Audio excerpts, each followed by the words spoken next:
इसवी सन 1487 मध्ये भारताचा शोध घेण्यासाठी बार्थोलोमू डायस हा पोर्तुगीज खलाशी निघाला.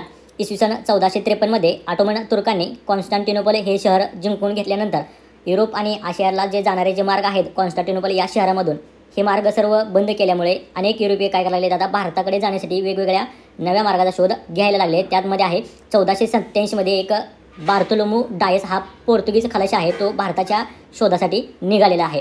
परंतु तो आफ्रिकेच्या दक्षिण टोकापर्यंत म्हणजेच केप ऑफ गुड होपपर्यंत पोहोचला. परंतु हा भारतामध्ये न पोहोचता आफ्रिकेचे जे दक्षिणचे टोक आहे या ठिकाणी तो पोहोचलेला आहे. या आफ्रिकेच्या दक्षिण टोकालाच केप ऑफ गुड होप असं म्हटलं जातं आणि तो या ठिकाणी पोहोचलेला आहे. भारतामध्ये तो पोहोचलेला नाही.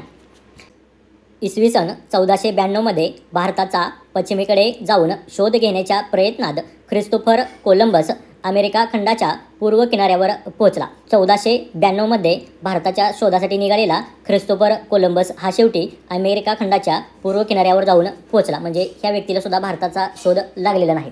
इसवी सन 1498 मध्ये पोर्तुगीज खलाशी वास्को द गामा आफ्रिकेच्या दक्षिण टोकाला वळसा घालून भारताच्या पश्चिम किनाऱ्यावरील कालिकत बंदरात येऊन पोहोचला. आणि सर्वात शेवटी 1498 मध्ये पोर्तुगीज खलाशी आहे वास्को द गामा हा आफ्रिकेच्या दक्षिण टोकाला वळसा घालून तो भारताच्या पश्चिमेला जे असलेलं कालिकत बंदर आहे या कालिकत बंदराबरोबर पोहोचलेला आहे. म्हणजे काय, हा पहिला व्यक्ती आहे जो भारतामध्ये बरोबर आलेला आहे.